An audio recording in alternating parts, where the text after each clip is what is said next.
my son's teacher in 5th grade, like whether they were actually doing like a whole unit on it or if it was just more of a handout. So I'm going to ask that too, just to kind of find out how much they engage with it from the school. This is great. We've gotten excess stuff from some of those kits that people ended up not using from a previous staff member. But it would be good to know more about where that's coming from and who's facilitating it. And if we could even just like do a quick presentation at the school in conjunction with it. Yeah, I mean, I think it'd be neat to know exactly what they're doing and whether there's any ways for us to enhance it. So I'll look into that. I'll email you, Erica, once I find out. Or I can email everyone with what that looks like. That'd be great. Who all do we have in the call? So Laura, Hunter, myself, Garrett, Miranda. Reed. Okay, cool.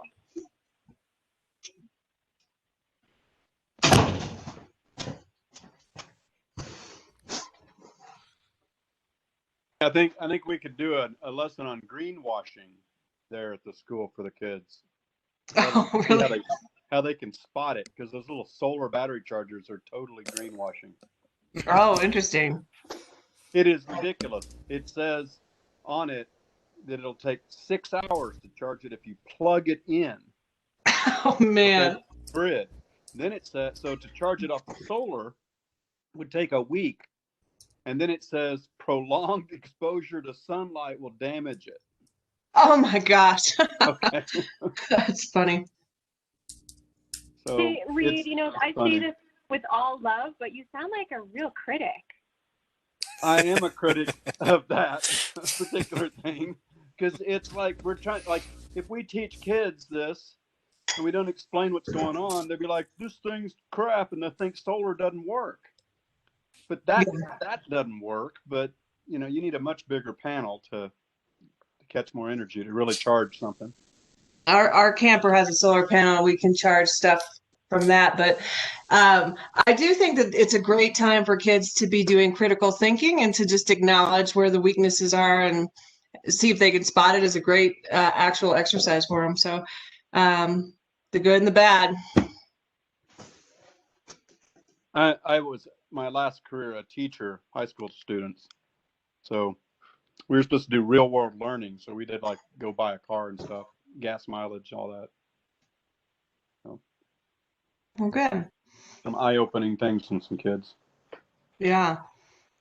Hey, I'll just throw it out there. I'm happy to run the meeting unless somebody else is ready to. I did just get the agenda. Hunter, you said you were cool taking notes.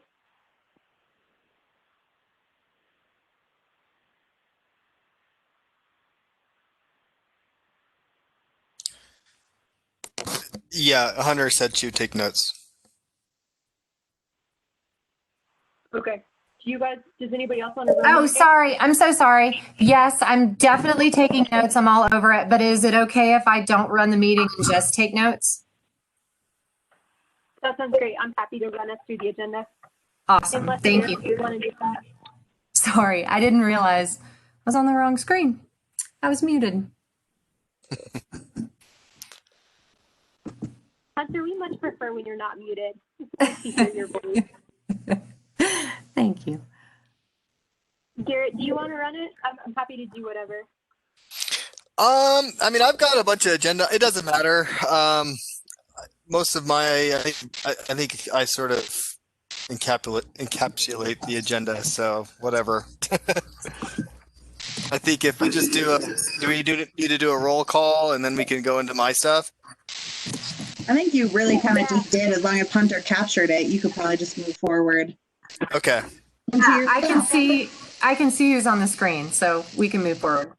Okay, cool. Yeah, let's call the meeting starting at 6:55 just to have a technical time, Hunter, and then we did have everybody already accounted for. Okay. And then Garrett, if you want to jump in, it looks like you're the first thing up. Other than I do like to see when we do a check-in with everyone to see if they have any new things. Are you guys okay with that if we just do a quick check-in?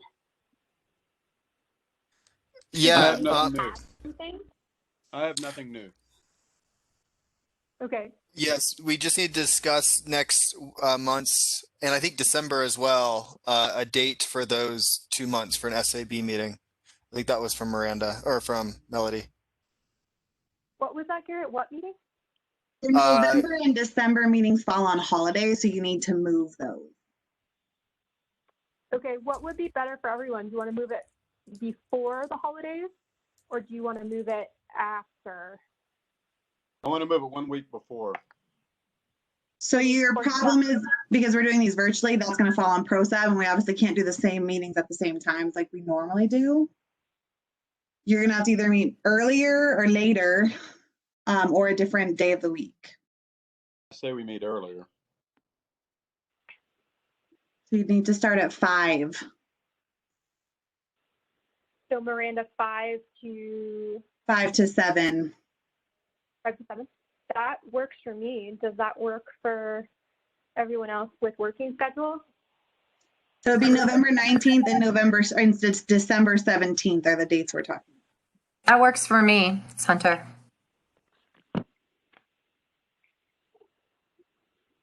Garrett, does that work for you? Yes, just checking my calendar. That works for me. Works for me. That works for me too. For both November and December, it works for you. I'm typing it in the chat too. Does that work? I'm just double checking everything. Miranda, Oh, sorry. repeat, that would be November 19th and December 17th. Correct. Yeah, from 5 to 7.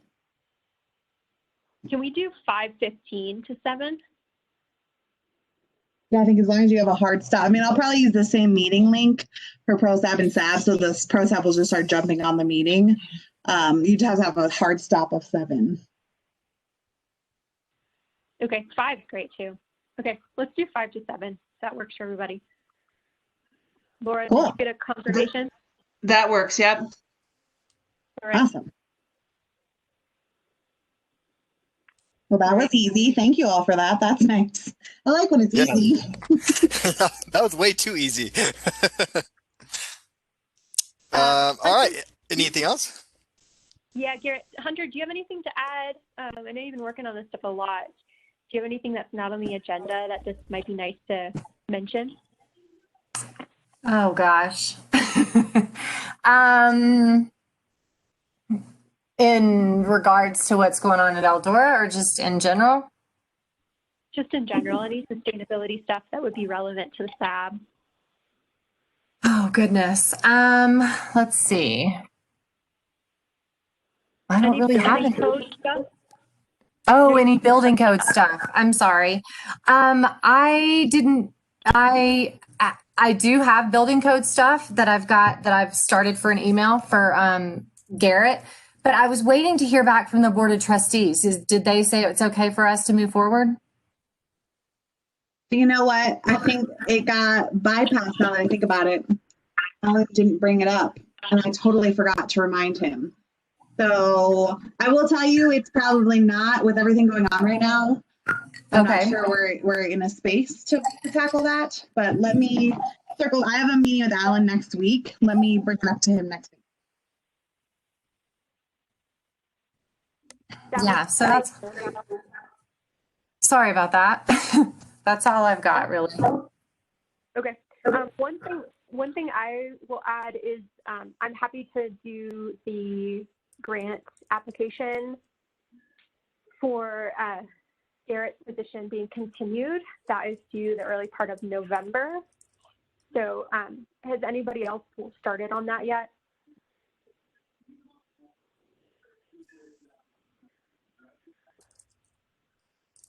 I'll take that as a no.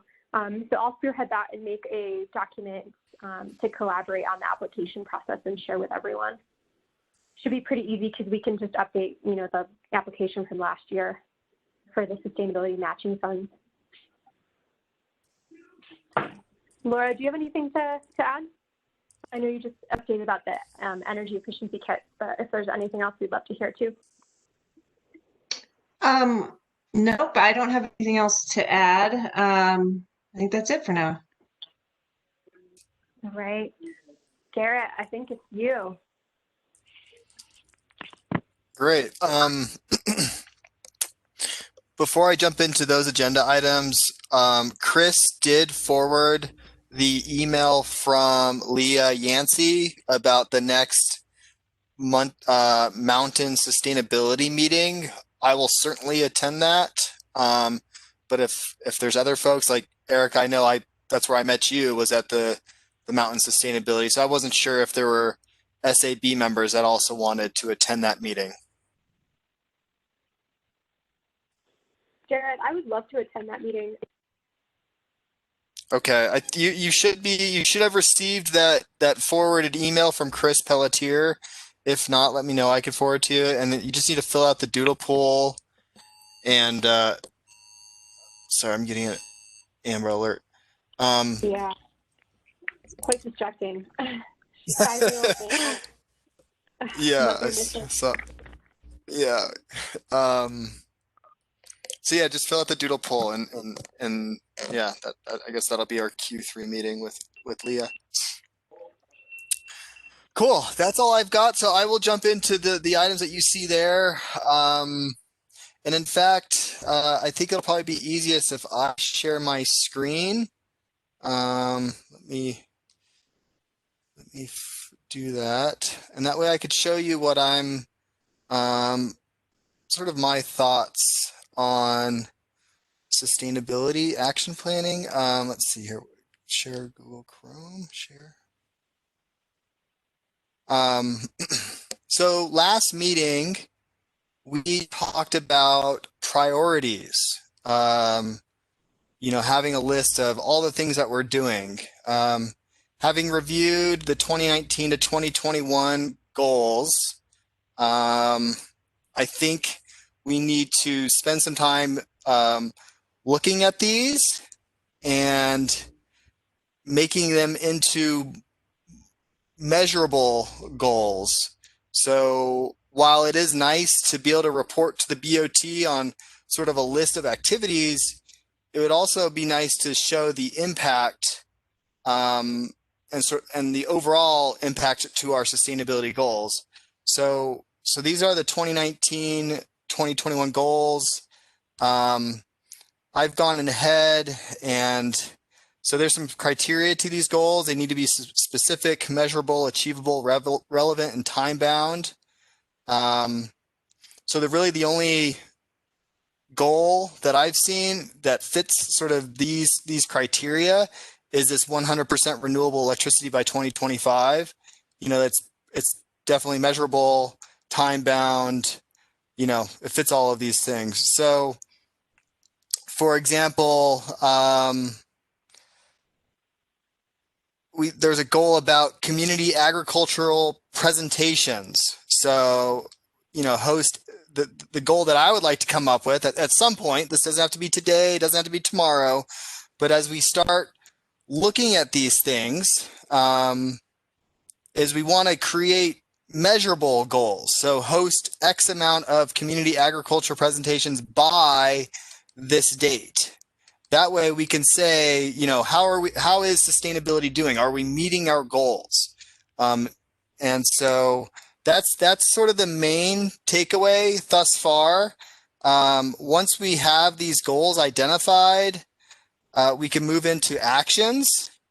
And so this is sort of I'm sort of mapping goals to strategies to actions. So right now, we don't have a lot of goals that fit that criteria that I was talking about. So eventually I want to be able to say, hey, we're doing this specific action because it falls within this strategy and we're measuring it using this goal right here. And on the right side, you'll see that I've got a priority level, high, medium, low. And we've also got, a column for resources. This could be internal SAB resources or external nonprofits, Wild Bear, different resources at the town. So this is I just wanted to show you this because this is sort of what I'm thinking, how we really sort of step up the sustainability program is sort of look at it more as from the programmatic view and really be able to show the board, here's where we're making direct impact rather than just here's a slew of all the things that Garrett worked on. I'd like to really relate those back to our goals. This is a working document, so you all have access to it. Feel free to go in there and take notes and check it out more thoroughly. But I just wanted to show you that we're meeting the folks that wanted to participate in the renewable energy discussion. That's happening Tuesday at 11. And so I want to take this approach with that group. So if we're talking about 100% renewable energy, that's great. If we're talking about energy efficiency, I know PI, I haven't gotten into the PI. I think there's a energy efficiency action plan with some pretty solid goals and measurements and that sort of thing. But that would all be applicable to the sustainability program. So, after the renewable energy discussion, I'd love to be able to schedule something to talk about like waste diversion or potentially community agriculture, where we're talking about what are the goals, what are the strategies, and what are the specific actions, and what are the priorities of these, and who can help. So is there any comments on that?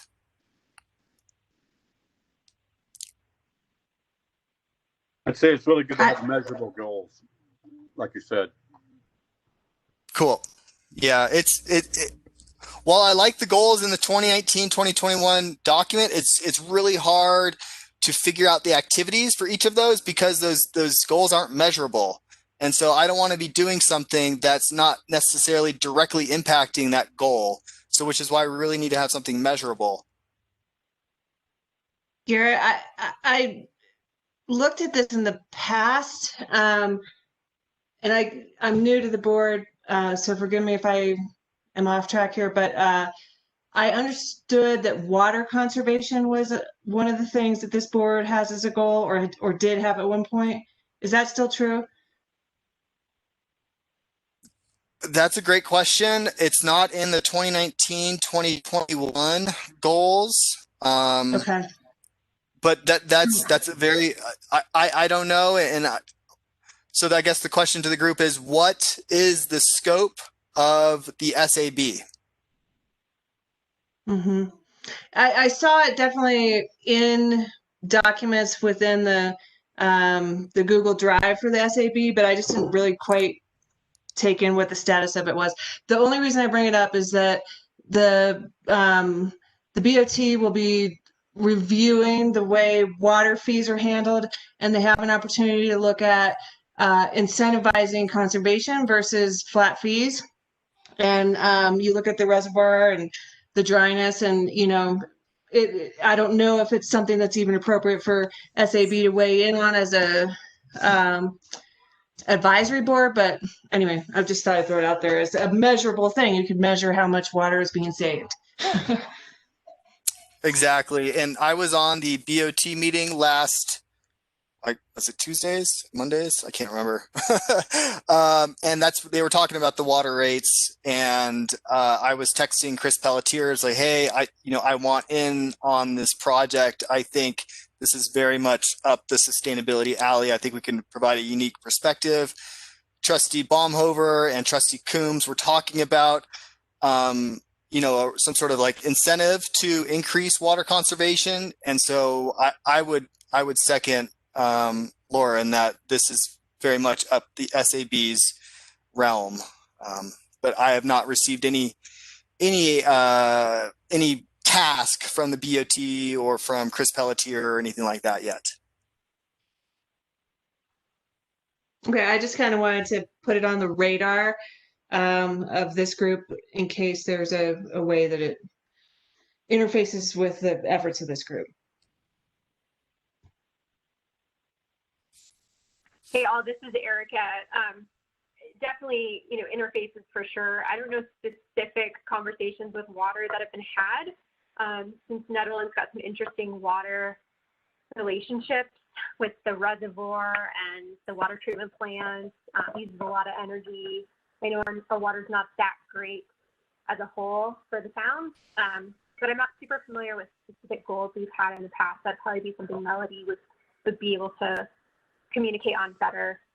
But it's like the heart of what we do and the heart of sustainability, right? Especially with what's going on right now and the fires all around us, let alone people's drinking water and other issues.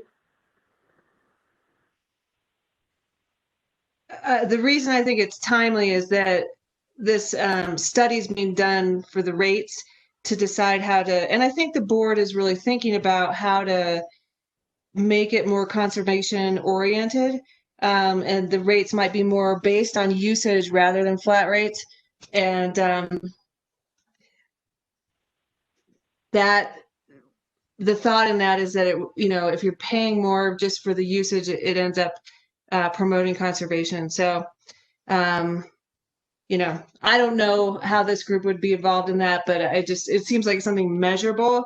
And you look at how dry it is, and it makes you think it would be nice if we had a way to incentivize conservation of water. Miranda, can you chime in on that at all with the conversation that's been going on? I fully agree with you, Laura, and I wonder if that's something you might want to research and bring back to the group, if at all possible. Yeah, I would recommend that Garrett to connect with, that we'll connect to with Garrett or with Tab. So currently the board has asked us to determine so the newest thing is to determine the rate by address. And the question is whether or not our system can handle that kind of change. And so I guess I don't want you guys to do research without maybe Chris being involved. And then the other thing is Trustee Taylor spearheading this. So I would just want to make sure that they were in the loop. So I think what I'll do is I'll send an email to Trustee Taylor, Chris, and CC, maybe Garrett and Erica and Melody, getting direction to start doing that conservation research. And if they're on board, then I would move forward. I would just hate for you guys to do something kind of separate from what the board is moving towards right now, because they're going to wait to do any sort of code changes until after we have the rate study, which probably won't be until the end of the year. Yeah, that's right, Miranda. There was a larger conversation about the system that's being currently used, how difficult is it to use, how difficult it is to change. So there is a whole operational support of the current process in which customers are billed. So I think that'll help, Miranda. If you emailed those folks, it'll just give us a sense of timing and at least let them know that we would love the opportunity to participate in a water conservation proposal for the board to look at. Yeah, I'll send it right now, and then Laura too. So once just because I can't have all the board members, once we get that response, then I think we can kind of bring this back to start doing that research. I just don't. I would think the board would appreciate kind of keeping things really succinct. So I'd like to see them give the exact direction of what they'd like us to look at. Garrett, I know Chris has come and talked to us at SAB about, doing a pay-as-you-use program for some of the community buildings in Netherlands in the past, but it's been a few years since we've talked about it. But I know the community center has been on his radar. I don't think they pay per amount at this point, and he's been thinking about that for a while. So just to add that in there. Thank you, Miranda. Okay.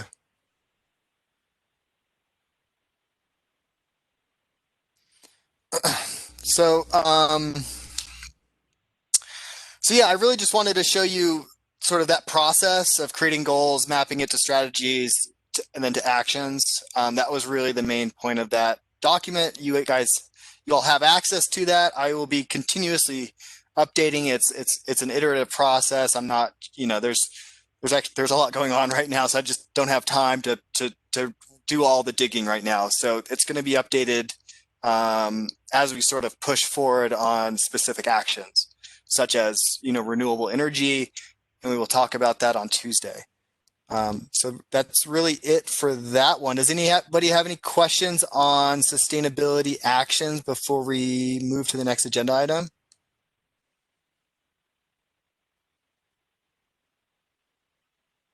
Actually, really quick, Garrett, I just wanted to clarify. I didn't think so. I'm sending this email to Julian and Alan, which means I cannot include any SAB members.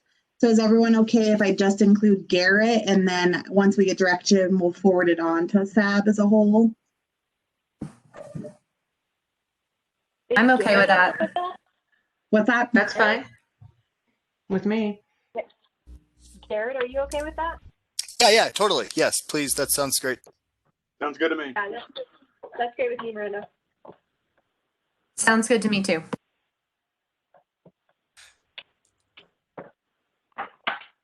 And the Tuesday meeting, it is at 11 o'clock. I'm just looking. I know, Erica, we were talking about wanting to meet in person at some point because it's been forever. I don't know. I'm just looking up the weather right now. It didn't look very promising when I checked it earlier. It's going to be cold. So it might just be better, unfortunately, just to do this on Zoom. That's fine, Garrett. I think that makes the most sense given all that's going on. Yeah, absolutely. Great. So, Miranda, I'll email you back with that information so you can post that to the website. Perfect. Thanks. Okay. Okay. Great. So the next one is sustainable development. And I'm bummed Alan's not here, as well as Melody. I met with Trustee Coombs last week or the week before. We just met for coffee in Boulder and had a very long conversation about various topics, but sustainable development came up. And I think the interest from him came when the multifamily unit was being proposed to the Board of Trustees. I think it's a four unit, maybe it's more, on the west side of town. And Alan is obviously, he brought up during that BOT meeting, he talked about, solar and be able to position the building so that it makes use of solar readiness and that sort of thing. And then we sort of got talking about sustainable development. And so I just want this to be an open conversation with the SAB is, what is the SAB's take or perspective on sustainable development? What can or should we be doing to keep Nederland and potentially limit house sizes or ensure that things stay affordable, and that sort of thing. I just wanted to open up the floor to talk about that.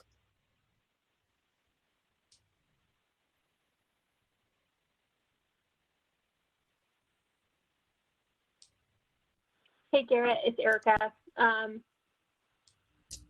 think there's a lot of different things that we can talk about as far as this conversation, but as a relatively new person to Ned, I've been here for, I think, 7 years.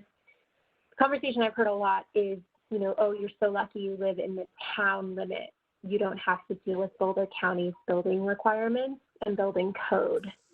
And I think it's very real that people seek living in the town limit to not have to put a sprinkler system in their home if they do a remodel over a certain percentage of square feet in their house, or whatever it may be. I'm not super familiar with individual cases, but I think whatever we do, we have to be really cognizant of that and very vocal about the fact that we don't want to make Nederland's building codes bolder, but we do want to make it sustainable, and we do want to preserve Nederland. And specifically with that Little Bear development, I was sitting at Knotted Root last night for the volunteer farmers market appreciation dinner. And we were taking in the troublesome fire clouds. And with the Little Bear development, that view is not going to be there for Nottadoot and for many of the homeowners in that area. And I think it's a really valid thing. And I just want to find a way to support the BOT in pushing back on developments so that they do have more of a sustainability focus. I think renewable energy is a no-brainer. That's going to be the future. Having solar panels on your roof or figuring out where your energy is going to come from as part of your plan, is a really easy thing to incorporate and to defend in town, because it's also, it's economically feasible now. It's not as crazy expensive as it has been in the past. So I just wanted to add that in there, that we just have to tread carefully and really just thoughtfully with this conversation for Nederland residents. Yeah, I'd like to see us requiring, net zero on all new developments for energy to start. I think that just, if we're not already doing that. Okay.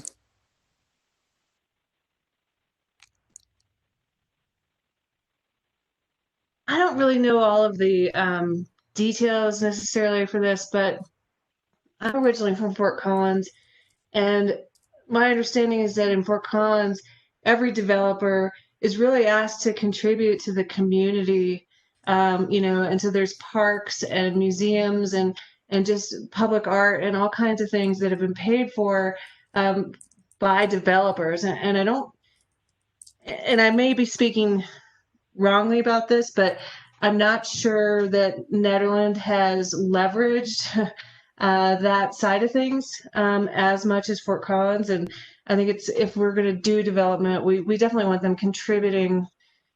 I think net zero is great. And I also think really contributing to the overall community in some way is something I've seen be successful in other cities, bigger cities, but yeah, maybe net positive, actually. Like they need to do 125% of their use in solar or something. Hey, Ruth, how much does that cost? Like, what is the cost of a net zero building at our elevation with our climate? Are you familiar with that? Well, the cost of not doing it's our planet. Yeah, absolutely. We're on the same page, but like not everyone else in town is. That's the point. It limits development and it slows development, but it makes it correct when it happens.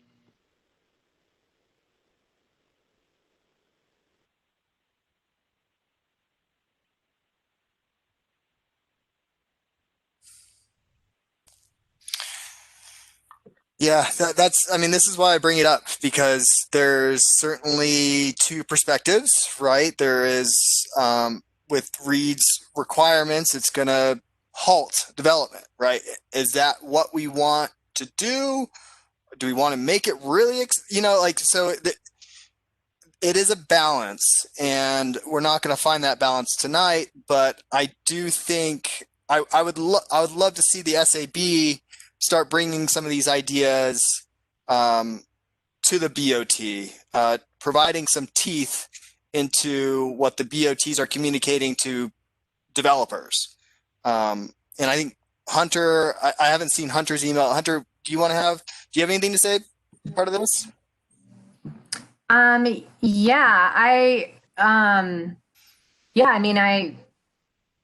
I work with Boulder County a lot for permitting, and it's definitely challenging. However, I think that there's a balance. You can find a balance. I mean, I think the height restrictions are important. I think a percentage of solar. I know in Boulder there's a requirement for new developments, like they say that so many, like if you're like 30% has to be affordable housing. I think that to Laura's point about the parks and the contributions to the community, I think that we could put, it would be interesting to, or,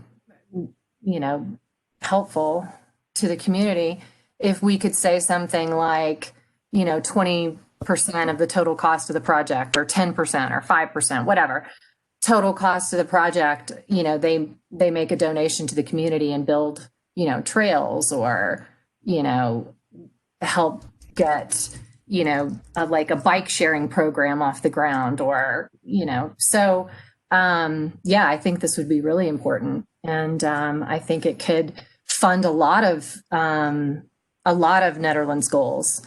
So I think, and it could be it could be a win-win, is what I think. So that's all. Thanks for the answer. This is Erica again. I think it's important to remember that, almost 40% of our community is below the poverty line. So, who do we want to stop from developing? And maybe we set some criteria and some grants and some support for, lower income folks to be able to gain access to developing and building a home in our town. Like I hear you, Reed. I think, now more than ever, it's in our face. But I also think to be successful, we have to really be aware of the full picture and everyone's stories that they're bringing to the table.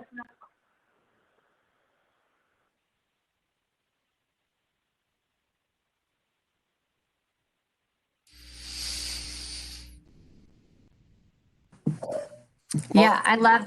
Oh, go ahead, Garrett. No, I'm sorry. You go ahead. Go ahead, Hunter. I was just saying I loved that idea, Erica, and I completely agree. I think that would be very helpful. To me, also, I think it's important to think about what the definition of a developer is. I think a person living in town trying to build a house for themselves is not really a developer. I'm thinking multi-unit people who are more like investors would be the folks that we would want to have some negotiation with, possibly. But I don't think we'd want to mess with the person at all that's just trying to build a house for their family. Hello, sorry I'm late. Absolutely.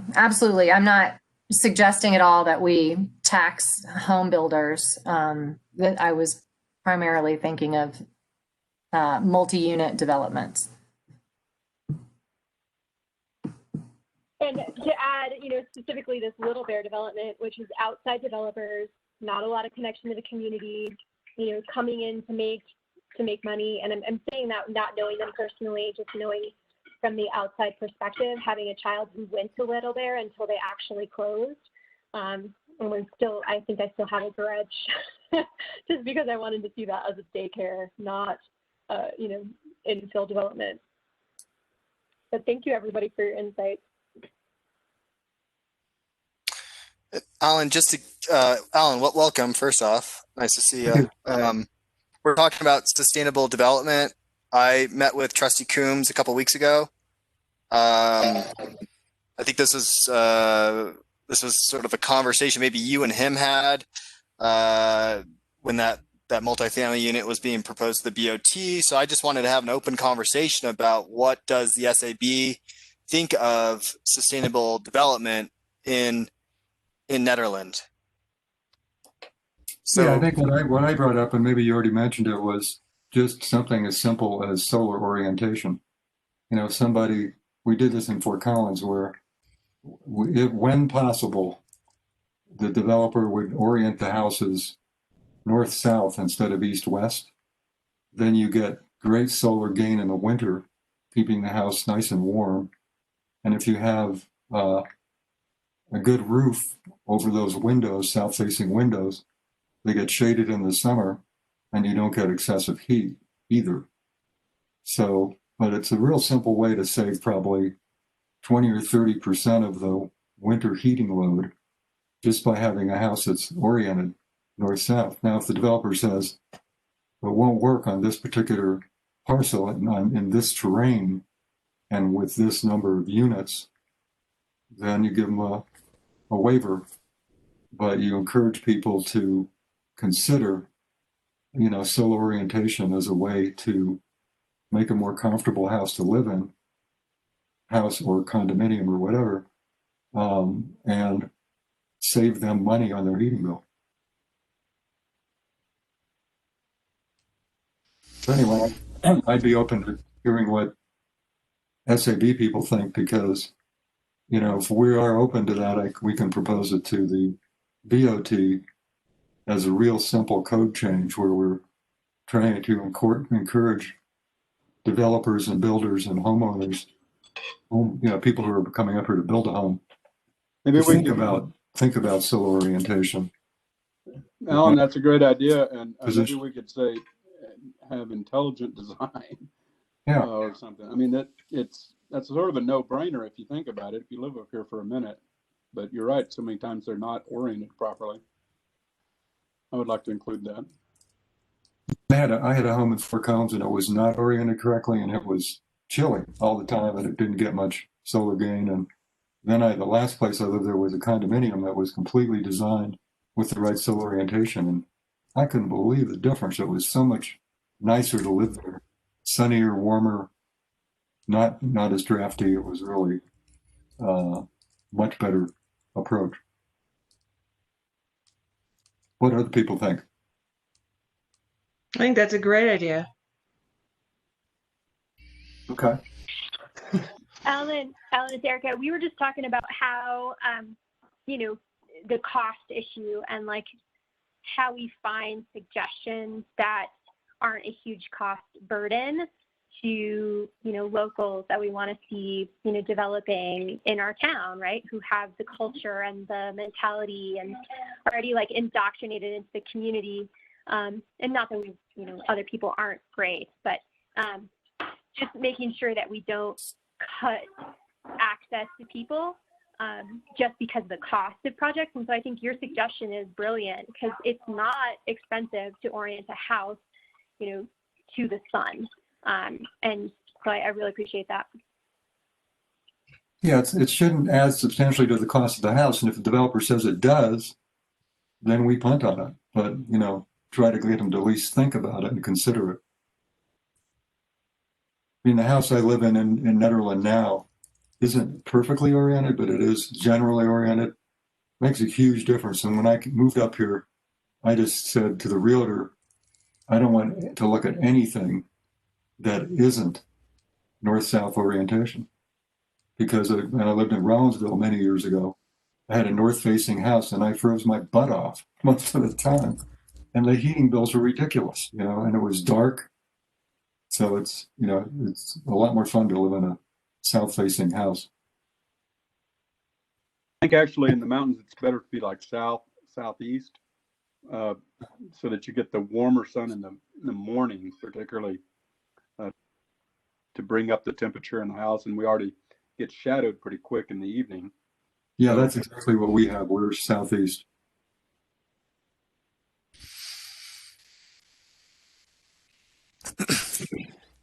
And Alan, Hunter has been working on, I don't know, potentially some recommendations, but I think we wanted BOT. We were hoping, I know you weren't at our SAB meeting last month, and so we were hoping if you could talk to the BOT and ask them, hey, the SAB wants to propose some recommendations for sustainable building design.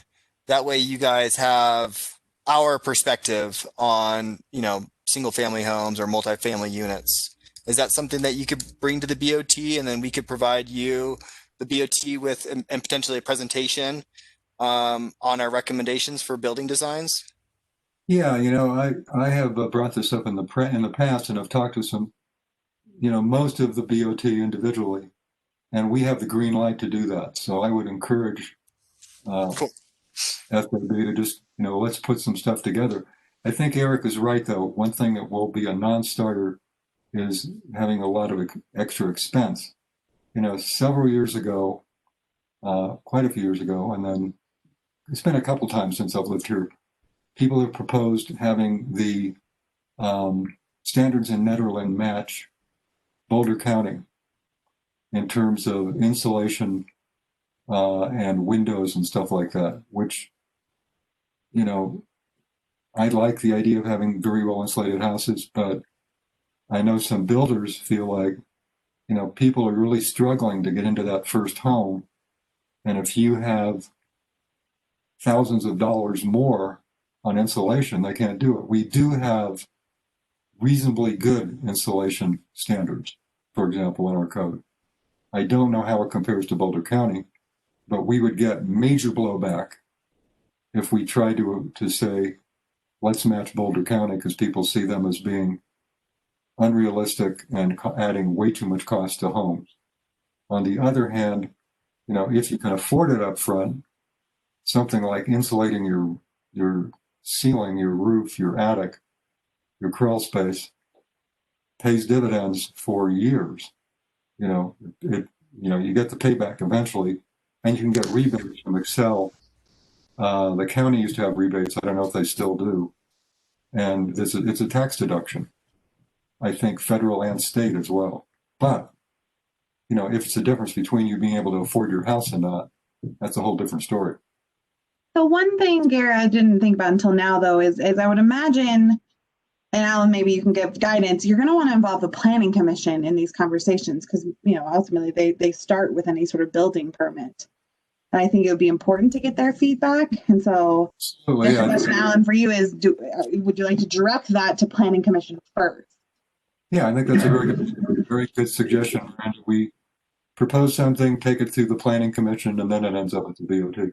Because I know that the planning commission has looked at these issues previously, not solar orientation, but they have certainly looked at sustainable building codes. And so some of those folks have been on there forever, and that they have talked about some of this before. So it'd be valuable to get their feedback because they've had interactions with the builders and they know what is going to fly and what isn't. But I think we should do some creative brainstorming and see what we can come up with, and then take it to the planning commission and see what they say, and then bring it back, see what we think, and then, take whatever seems viable to the BOT. The main goal is save energy, save money, save and have a comfortable place to live. And is the scope multifamily units and single family units? I think so. Okay. The place I lived that had good solar orientation in Fort Collins was multifamily. The whole project was solar oriented. Well, and I would really like for us to look at this holistically. Laura was talking about in Fort Collins, developers contribute money to whatever a percentage of the cost or what the sell price goes to the community or something like that for parks or public art. I don't know what Nederland does, but I thought that was a really interesting idea. Yeah, I mean, there are different ways people do that. I think that some communities just say, you need to have a certain percentage be affordable housing in every project. Or, something goes into a fund and benefits community at large. And, that could be something where either it's art or it's sustainability kinds of things where, people can apply for a grant to insulate their house or something.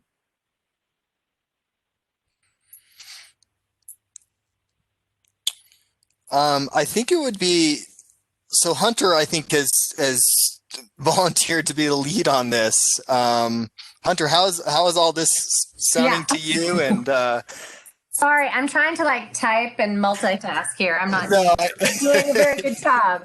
I'm thinking more about my typing. Yeah, I mean, I think I was wondering when the planning commission meetings are, and would we how would we go about reaching out to those guys? Would we be on their agenda, or could Garrett and I do a one-off with a couple planning commission members that have worked on projects with with different developers and could sit down with us, or what do you recommend, Miranda? I would recommend you attend the session, like the planning commission. I guess if you want to sit down and talk to developers, then you should sit down and talk to Cynthia. But the planning commission is not working directly with developers. We are from a town staff standpoint. Oh, okay. Two things: you meet with Cynthia and talk with her.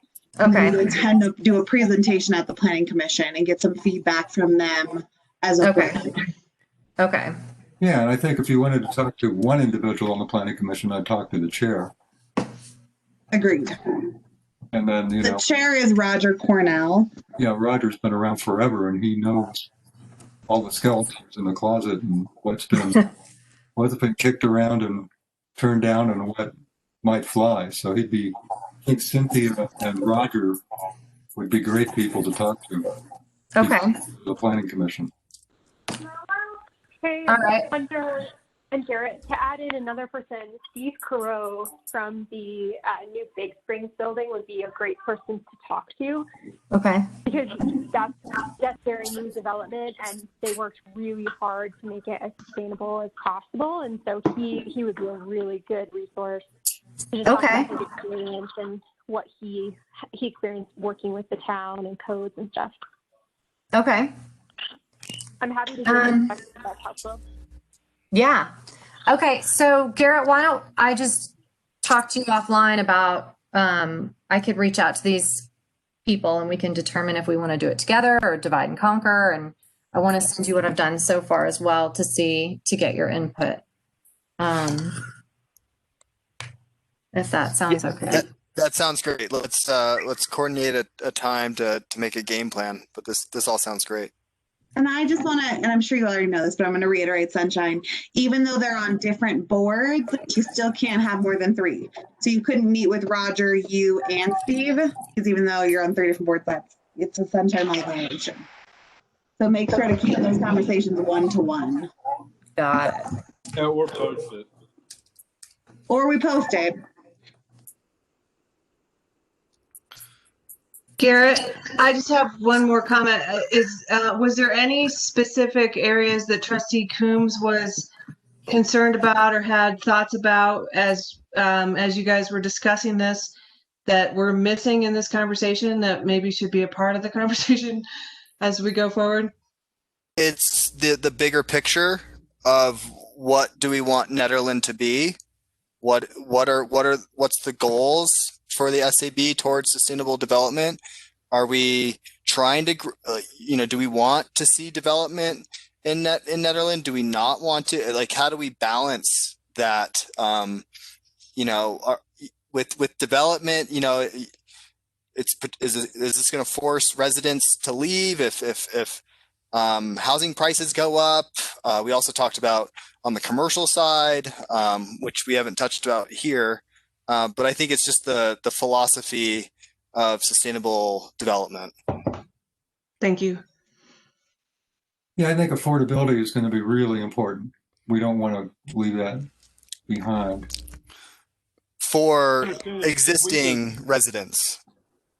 Well, either way, I mean, if we're talking about being sustainable, we want to make sure that the things we're proposing go hand in hand with affordability. To me, if you have a well-insulated house, for example, it's more affordable than if you don't. Putting a bunch of heat through the roof. If you don't have net zero energy in your plan, first of all, it can be affordable nowadays, and there's ways to get it. But if you don't have net zero, then we're moving away from our 2025 goal. So I think it's imperative that we suggest that we require that, because it can be affordable for developers. It's a really strong waiver. Something else to mitigate that if they couldn't do 100%. Yeah, that could be a good goal.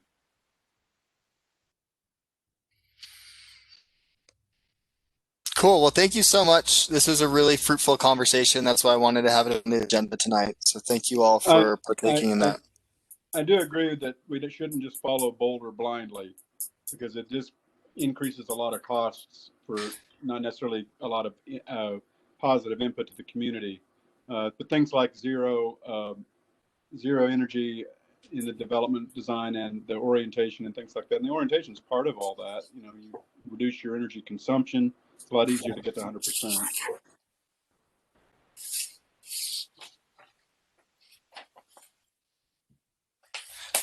I agree, Reed. I'm not an expert in sustainable development or sort of the built environment, but I'm not sure the way Boulder's going is necessarily the right way either. So I think we need to find something that works for Nederland.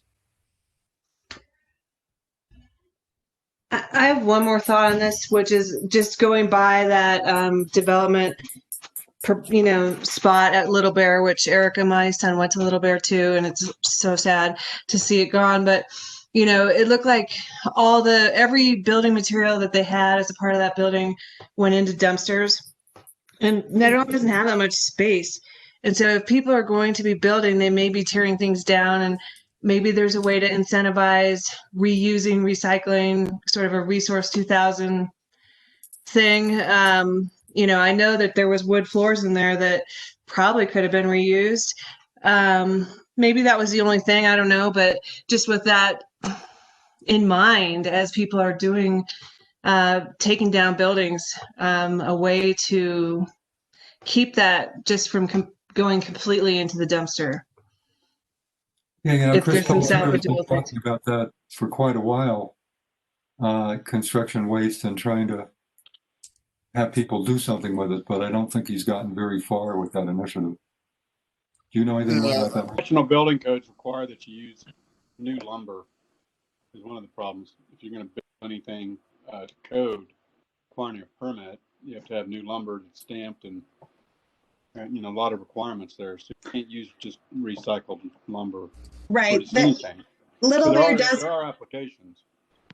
Little Bear does plan to use some of the reclaimed wood if they can, but it's more for decorative outside purposes and not for the structure of the building. Yeah, not for structure, but just, I didn't know that. But yeah, just wherever you can use what's there, reuse what's there, it definitely can be done. Not structurally, you need to, have that. Although my husband works in historical preservation, and they do sometimes use really old giant timbers in certain historical preservation applications. But my thought was just, how much of that could stay out of the dumpster and be maybe reused in sort of a Resource 2000 type of thought, like not necessarily they have to use it right there, but that it moves into some kind of flow that's not just the trash. Yeah, I think back a million years ago, I was helping a guy renovate a hotel in California. We went out and got old barnwood, and like Miranda was saying, we use it as paneling, and some people use beetle kill wood that way too. So if it's not structural, sometimes it could, you take good old beat up wood, and it can be really decorative as paneling versus new artificial stuff, that you put in a house rather than just putting it in a dumpster. Everybody. Hey, as I recall, we already have a regulation that not only collects fees for the demolition cost of a building, but incentivizes waste diversion. We do, yep, and it's just getting started. Chris Pelletier started it, and those funds he's kind of been earmarking for, a project that made sense. But yeah, he's been working really hard to keep that stuff out of the transfer station. Because if I recall, I think construction debris is the #1 contributor to waste into landfills. Next is like diapers and to-go boxes, and maybe somebody else can correct me. But Chris does have a program, Laura, and maybe we can just kind of bring that up and start to share that a little bit more through the SAB and talk about it more. I don't know how many people are really aware of that program. Thank you. It's good to know that. I would like to learn more about that.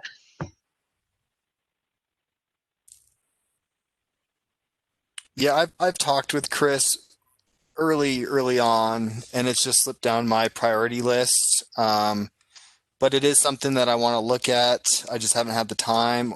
Um, but it sounds like, from what Chris has told me, it sounds like it's just another fine or another fee that a developer pays, and it's sort of just forgotten about.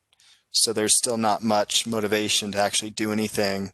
Um, so certainly opportunity to improve that.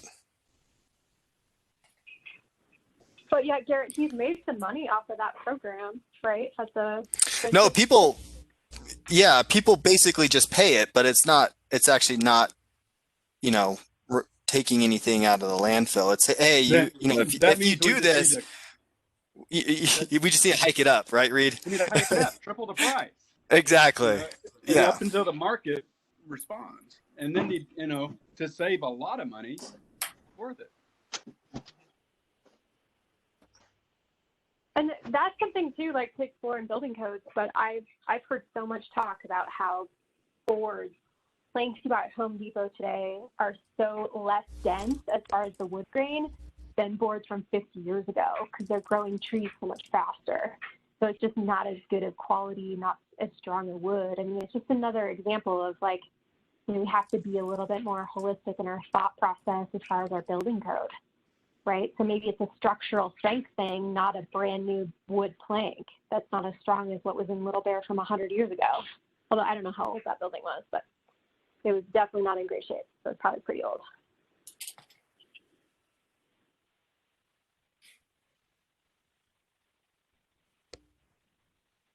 Yeah, it sounds like a lot of work. I think we will end up I haven't talked with Hunter, obviously, but I think whatever we do come across, I think it would be nice to present back to the SAB perhaps next month to get further input, because this is a huge topic, and I think we can go down different rabbit holes. So yeah, we'll keep you guys informed on next steps when it comes to sustainable buildings. Any other comments on sustainable development?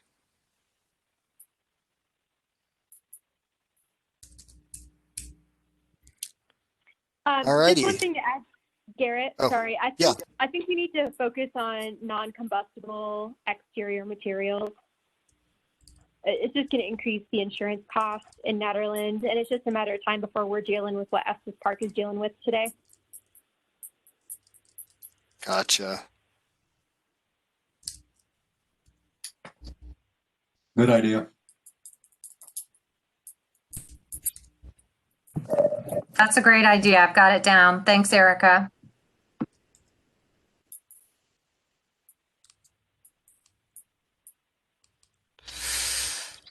All right, so I've got a quick update on the Mountain Resilience Coalition. The Mountain Resilience Coalition was passed by the BOT probably a month ago, probably after our latest SAB meeting. Just a reminder, this is a coalition of the Telluride Institute, the Aspen Foundation, and Western Colorado University down in Gunnison. And what they will be doing is they will be developing sustainability indicators for the town of Nederland. So looking at data, data and metrics, identifying, basically trying to get all of our data into one location, because I think, Chris has some things, there's some things on the Google Drive, I have some things in my personal computer. So just really consolidating that information and putting it into their toolkit so that we can do what we want with it. Hopefully advertise it, put it on the website, make it easy for people to think about sustainability in Nederland. I've basically prioritized the indicators on the 2019 goals. So that's, renewable energy and energy efficiency, community agriculture, and the ecosystem assessment goals. If anyone wants to see the toolkit, let me know. I can share a copy with you. I expect this engagement to finish by the end of the year. That's at least the sort of the priority one data collections. And if it's okay with you, I would like to invite Shannon and Linda to give a brief update on their work at the November meeting. So I met with them last week, so it'd be about 6 weeks worth of work that they've been putting into this project. So are you all okay with them attending for maybe 10 minutes to provide a quick update?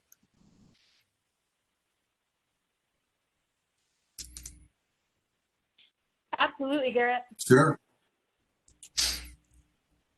Cool. Are there any questions on that work effort?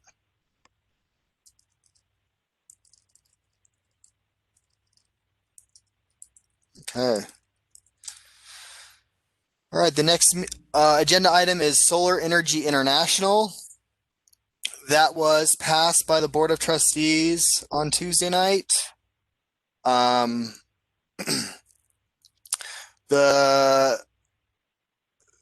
feedback that I received was from Trustee Baumhover on, well, a little bit about SEI, just in case, just to get you all up to speed again on this, is that this is it's a bulk purchase of residential solar. And so it's going to be me and the SAB putting in the hours to build this community program. We're going to be doing marketing. We're going to do outreach. We're probably going to host some events, maybe not with COVID.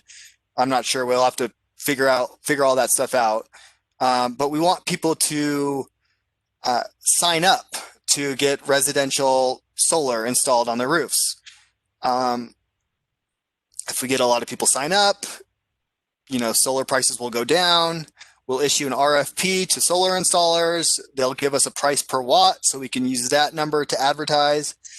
Anyway, that's the program in itself. The main feedback that I got from Jonathan Baumhover, Trustee Baumhover, was that renters seem to be getting excluded from this because it's not really benefiting them. It's benefiting the homeowner or the property owner. So I think that's particularly interesting. I spoke with Mary Marshall from SCI yesterday. And so I think there are some strategies that we can do, that we can use to target renters and to get property owners on board. So we can get down that rabbit hole later when we start talking about strategy. But I would also like to invite Mary Marshall, since we did get board approval. I sent the application to Mary yesterday. She hasn't reviewed it yet, but she says we're basically approved. I'd like to get her at the next SAB meeting just to answer any questions that you guys might have, and sort of set the stage for the next few months of the program.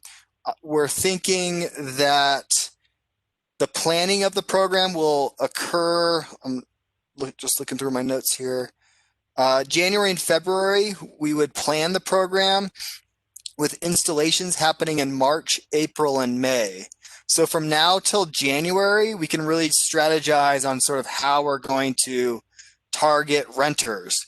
How are we going to get funding for marketing materials, maybe potential funding to further discount solar for folks. So that is SCI. So I'm really excited about this. I think it's going to be really helpful for Nederland to get people using solar. Next year is the last year of the investment tax credit. So, residents will be able to save 22% after that, after 2021. There is no legislation it goes to zero. So this really is the last year to take advantage of that tax credit. So do you guys mind if I invite Mary next month to talk more about this? I think that'd be a good idea. Renters, I think, to me, solar gardens would be ideal for renters if the cost of entry wasn't excessive. But, Jack's solar garden, which was a recent one, was very expensive up front. And if So I'm not I think- mistaken, that was for commercial. Was that only commercial? I spoke to him. I forgot his name. Yes, I'm pretty sure that was for commercial. Yeah, for businesses. Yeah, it's frustrating that we tried to get a solar garden going once, and Excel limits the number they approve every year. So it makes Right. it difficult to. Well, Yeah, what we can do is, we can talk with, if there's any sort of, I don't know if they have any HOAs in Netherlands. Probably not. Do you know? Not that I'm aware of. Any sort of housing authorities, real estate offices? We can potentially, get a hold of property owners if we can get information from them. I don't know if the town has a registry for Airbnbs and VRBOs. Miranda, do you know? Yes, we do. So I don't know if we could use that information to contact folks that are renting their like maybe accessory dwelling units or whatever. So I think there's different avenues to explore here. And Okay. maybe there's a policy. Maybe we require some sort of community benefit agreement where if there's landlords, maybe they're required to do some portion of solar or something like that. I don't know. There's some research on my part, just working with SEI, that I want to do. So yeah, there's some different alleys I'd like to pursue with this.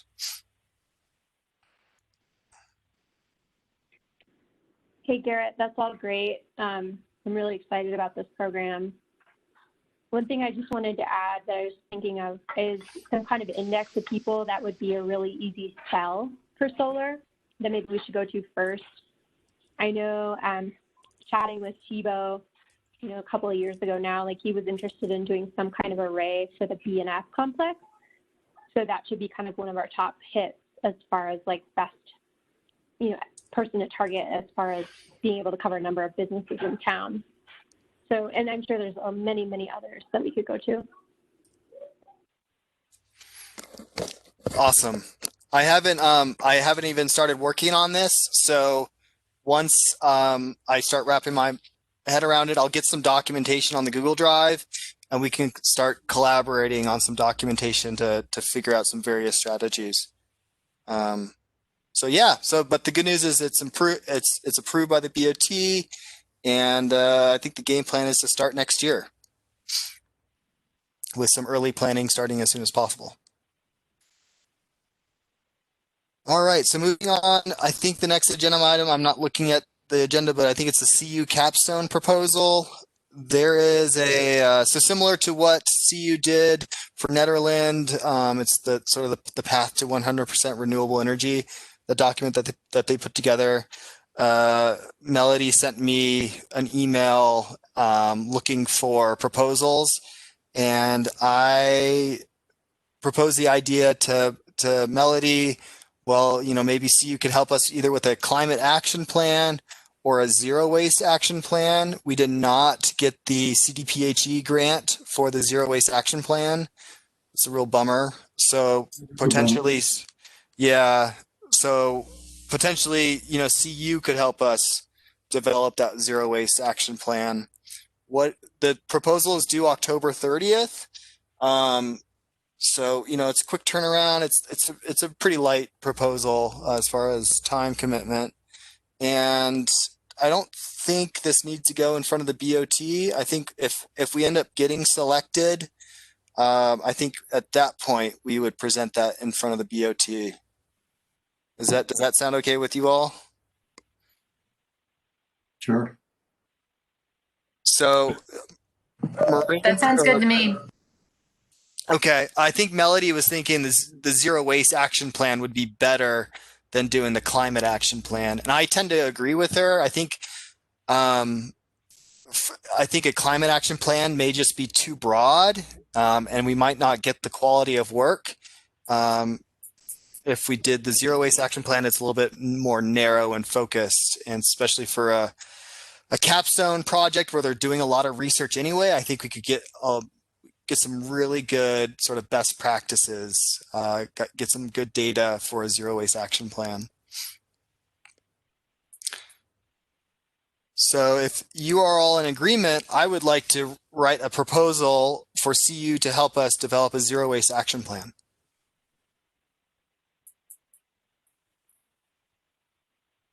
I think that makes sense, and I agree with the idea that narrowing the scope is going to give us a better deliverable. I agree as well. I think that's a great idea, and it opens up the opportunity for each time we focus on a different topic to have a more specialized plan. It just seems cleaner and more thorough, to your point. Okay. Patty, I agree as well, Garrett. One thing I would request, though, is that there's some kind of scalable element to the grant proposal or to the deliverables.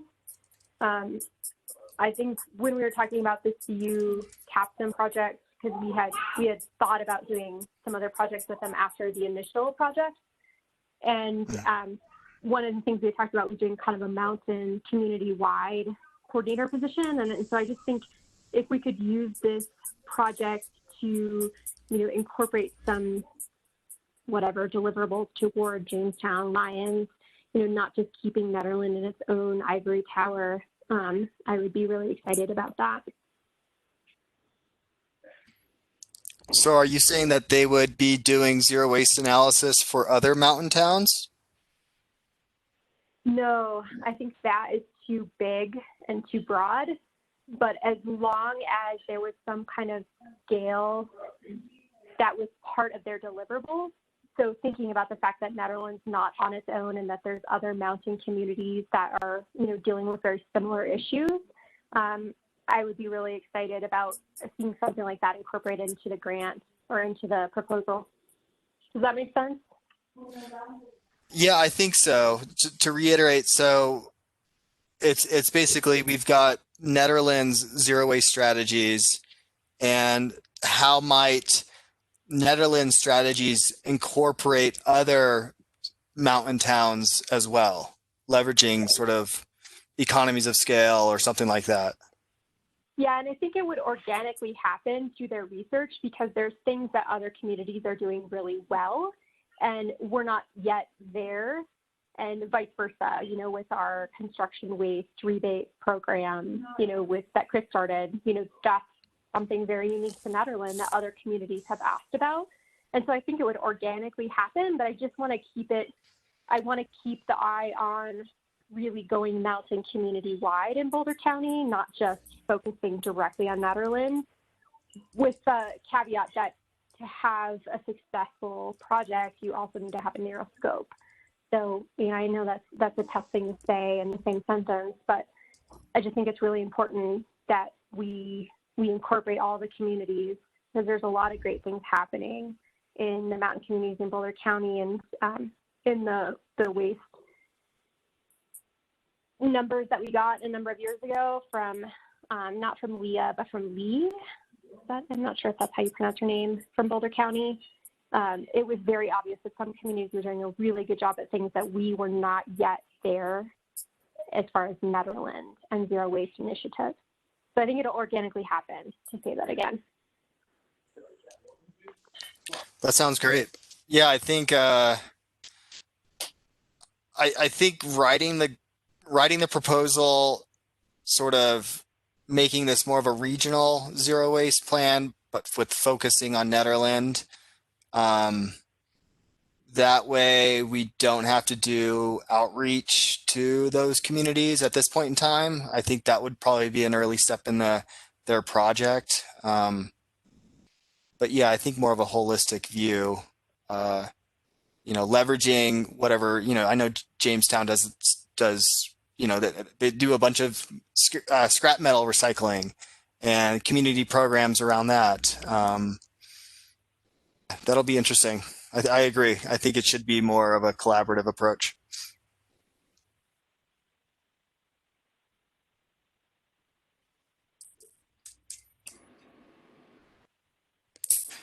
All Sounds right. good. That sounds good. I think is all I had. Did I cover that, Erica? Is that?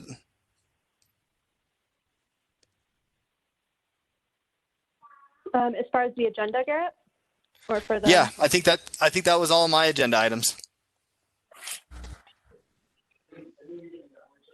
one of the things I'm thinking about as we're wrapping up is the matching sustainability grant that needs to be submitted before our next meeting. And so if we can just edit that online, make sure we get everyone's review and approval of it before we submit it. And I'll spearhead that. Is there anything else anybody else wants to add?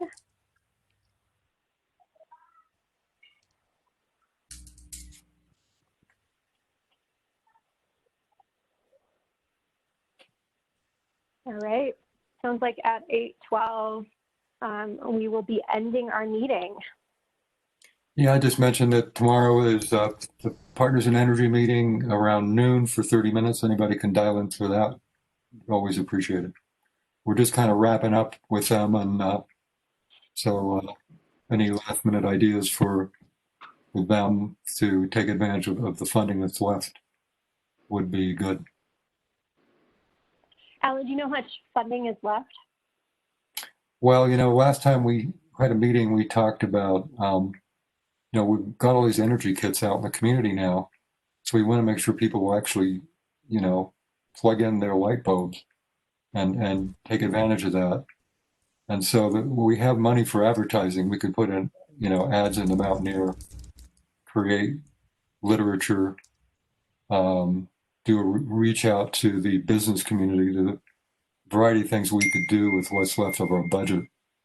So those are the things we could brainstorm tomorrow with Becca and company. I don't know exactly how many dollars we have left, but we do have some money left to do community outreach.